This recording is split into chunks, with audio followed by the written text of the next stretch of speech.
Aujourd'hui, on va parler de la censure qu'il va y avoir sur les réseaux sociaux dans l'Union européenne, parce que certes, il y a déjà de la censure, mais ne vous inquiétez pas, ça va bien se passer.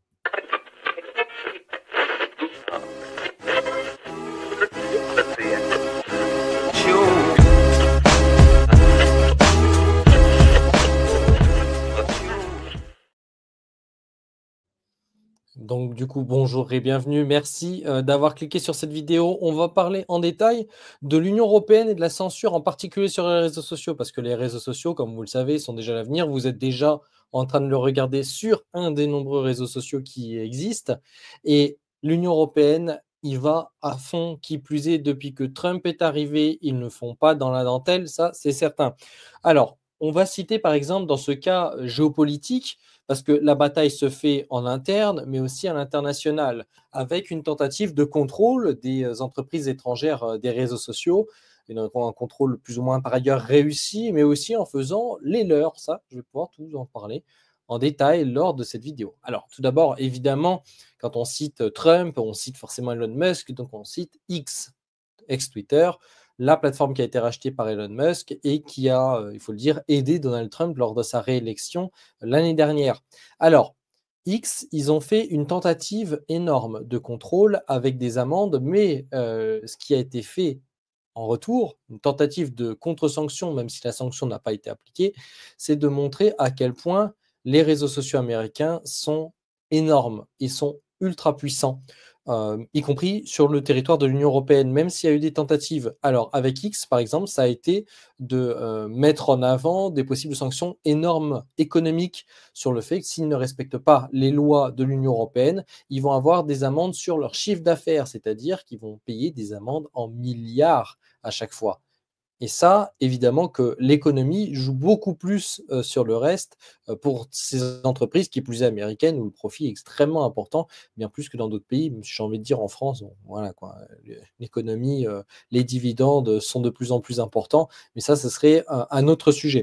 Alors X, comme les autres GAFA, donc les GAFA, on parle en particulier désormais de Google, Amazon, non plus Facebook, parce que le groupe s'appelle Meta maintenant, et Apple.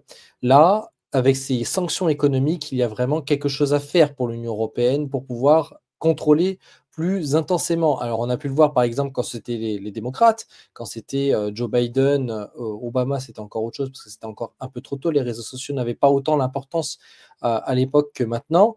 Avec Joe Biden et avec la tentative avec Kamala Harris, voilà, même si elle n'a pas été élue, heureusement, j'ai envie de dire, de rajouter encore plus de pression sur ces réseaux sociaux. En particulier, vous avez pu le voir avec le Covid, vous avez pu le voir avec la guerre en Ukraine, que si vous écrivez, vous dites les choses qui ne sont pas dans la doxa, forcément, vous allez être sanctionné par de la censure et sanctionné voire plus loin. Allemagne, Royaume-Uni en particulier, ce que vous dites sur les réseaux sociaux, déjà, peut vous permettre d'aller en prison directement, même si ce sont des choses qui ne sont pas passiblement, vous ne pouvez pas avoir une peine légale et réelle derrière. Quand on regarde le cas du Royaume-Uni, c'est assez impressionnant parce que c'est l'un des pires pays au monde là-dessus. Certes, ce n'est pas l'Union européenne, mais l'air de rien, ça s'en rapproche le plus parce qu'ils ont le mauvais de l'Europe et le mauvais des anglo-saxons en termes de culture de censure. Donc, voilà, aux États-Unis, il y a le premier amendement. Au Royaume-Uni, il n'y en a pas. Et qui plus est, ils ont vraiment cette mentalité de vouloir tout contrôler.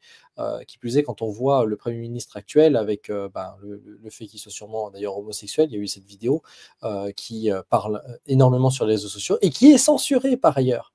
Vous voyez l'importance de la censure dans les réseaux, qui plus est, c'est très facile de le faire. C'est-à-dire qu'avec des algorithmes, on peut très facilement dire que tel ou tel sujet soit bloqué quasi automatiquement.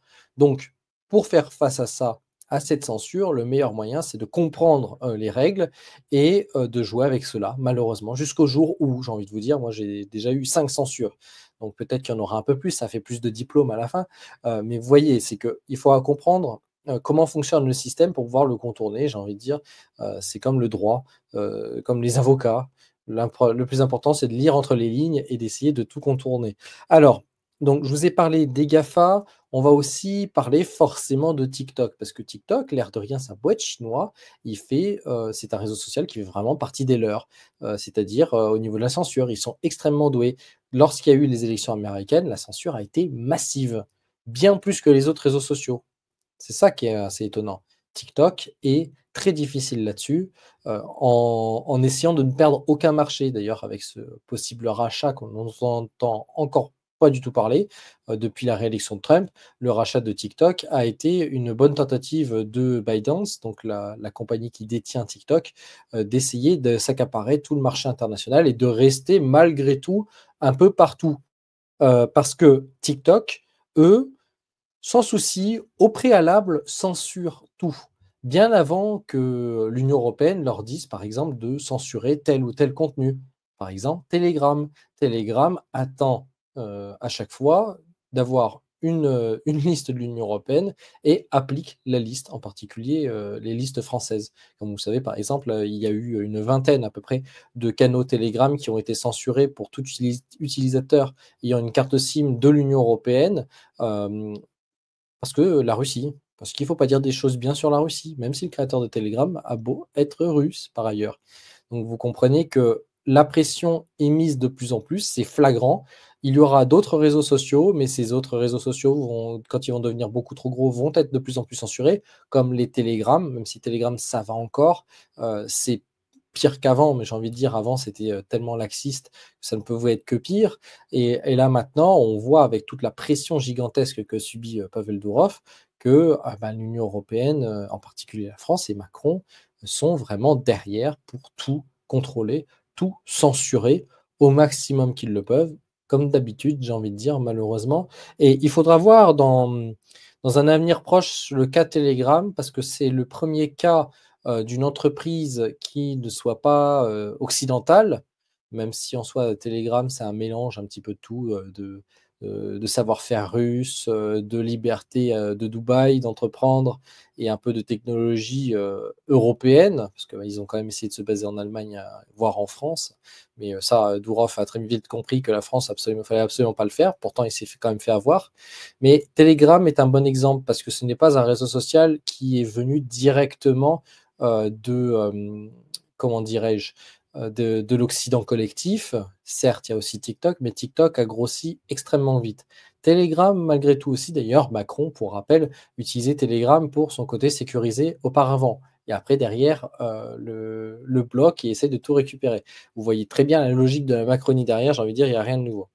Donc, quelles sont les autres possibilités pour l'Union européenne? C'est de faire un petit peu à la chinoise, de bloquer petit à petit ou vraiment d'emmerder le plus possible les entreprises qui ne veulent pas respecter leurs règles à travers des sanctions particulières économiques, hein. C'est ce qu'ils essayent toujours de faire quand on voit la Russie à quel point ça a marché. Bon, bref, ça c'est qu'un autre détail, je pourrais vous en parler dans d'autres vidéos. Mais ils peuvent faire les leurs en fait. Ils pourraient faire les leurs. Le truc, c'est que l'Union européenne a un marché correct en termes d'habitants. Donc ça, ils pourraient techniquement le faire. Euh, mais tout cela, il faudra bloquer d'autres. Donc des géants comme Google, par exemple, n'ont aucun intérêt, dans tous les pays du monde d'ailleurs, à essayer de ne pas respecter les lois, comme certains l'ont fait un petit peu, comme je vous ai cité Telegram, X un tout petit peu, malgré qu'il y a la pression de Musk derrière. Il faut bien comprendre, c'est que faire les leurs, ça va être quasiment mission impossible, parce qu'en fait, les personnes qui pourraient le faire techniquement en Union européenne partent ailleurs, partent en Asie, partent aux États-Unis, partent au Canada. Je pense que c'est qu'une question de temps par rapport au Canada avant qu'ils passent autre part, mais ils partent et qui plus est avec le système économique actuel, enfin c'est du communisme, hein, il faut le dire, la France par exemple, aucun entrepreneur ne voudra rester à long terme ici et il partira autre part, soit être embauché par d'autres boîtes, soit fonder leur boîte autre part. Et c'est tout à fait compréhensible. L'Asie en particulier, quand on voit Singapour en l'occurrence, ou les Émirats arabes unis, sont un bon terreau très fertile pour ce type d'entrepreneurs qui vont là-bas parce que ils ne sont pas emmerdés. Alors qu'on nous dit, les grandes dictatures, etc., il n'y a pas intérêt d'aller vivre là-bas selon nos grands dirigeants. En fait, quand on regarde la réalité, c'est qu'ils sont beaucoup plus libres là-bas qu'en France, en particulier pour l'entrepreneuriat, ça c'est certain. Donc créer les leurs, c'est possible, mais après on va arriver vers des phénomènes comme Hello Kitty X. C'était une mode qui a été faite par le CNRS. Vous imaginez, vos impôts servent à créer des modes stupides pour transférer les données de nos comptes X vers d'autres plateformes, en particulier d'autres plateformes qui sont américaines, voire européennes, mais ça n'a pas tenu parce qu'en fait, quitter des plateformes super importantes telles que X, ça va rentrer dans en fait, les réseaux sociaux qui vont être créés par cela, vont attirer uniquement, en l'occurrence dans ce cas-là, des gens de gauche extrême et ça ne va pas créer, de la vertu à l'intérieur et à ce que l'entreprise puisse grossir aussi. Donc au final, on arrive vers des réseaux sociaux qui sont déjà morts alors qu'en fait et la mode, c'était il y a quelques mois à peine.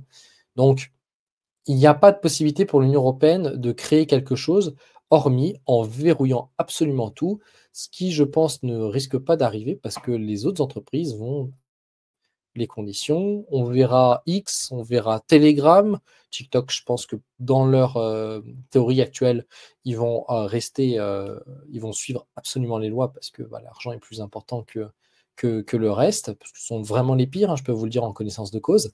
Mais il faut comprendre que là, l'Union européenne va de plus en plus bloquer et mettre des restrictions à tous les niveaux, que ce soit monétaire, avec l'euro numérique ou avec le verrouillage des autres crypto-monnaies par ailleurs, que ce soit politique, enfin, législatif, avec les choses à dire et à ne pas dire, et les réseaux sociaux vont être fortement impactés. Ce que vous allez dire sur les réseaux sociaux est déjà enregistré, mais va être bientôt pénalement répréhensible. Et ça, sincèrement, ça va être, je pense, extrêmement difficile. Je ne sais pas ce que vous en pensez. N'hésitez pas à le dire en commentaire. J'espère que cette vidéo, en tout cas, vous aura plu. N'hésitez pas à dire votre pensée. Moi, ma pensée là-dessus, c'est que vraiment, les heures les plus sombres arrivent très très vite. En attendant, j'espère que voilà, tout vous aura plu. N'oubliez pas de vous abonner et d'aller voir d'autres vidéos de Divergence. À très vite. Merci à tous.